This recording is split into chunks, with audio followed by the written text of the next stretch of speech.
The impact of the conflict in Ukraine is being felt far beyond its borders. Russia and Ukraine account for about 30% of the global wheat exports. Last week, wheat prices soared to their highest levels in 14 years. Food inflation is also rising following disruption in regional supply chains. According to the International Monetary Fund, global inflation hit a 7-year high with an increase in January of 7.8%. The expulsion of several Russian banks from the international SWIFT banking system is expected to hit the country's exports hard, cutting off supplies and driving up prices even more. The UN's World Food Programme warns that the conflict will impact millions living in what they described as hunger hotspots, particularly in the Middle East and North Africa.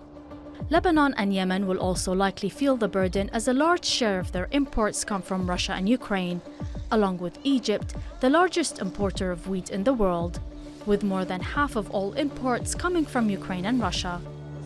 Our reserves will drop, and instead of supporting our needs for 4 years from now, it will be only enough for 2 to 3 months. The crisis will impact us, and we will suffer from these wheat shortages. Egyptian officials say they are in the process of looking for suppliers from other countries. Because of the proximity, so we can start looking at Europe. But we will not exclude other exporters, like the US, like Kazakhstan, like Romania.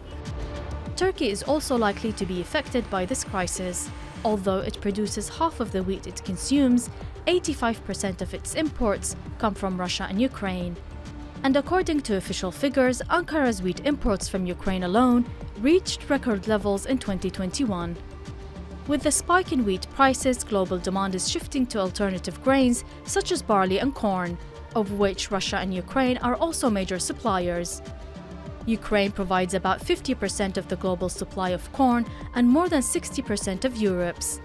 An increased demand has driven up prices more than 20% this year. But this isn't the only issue.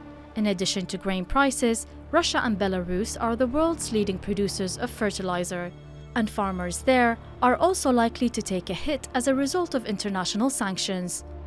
2 weeks into the Ukrainian conflict, it is still unclear just how far its ripple effect will be felt or how damaging it could be.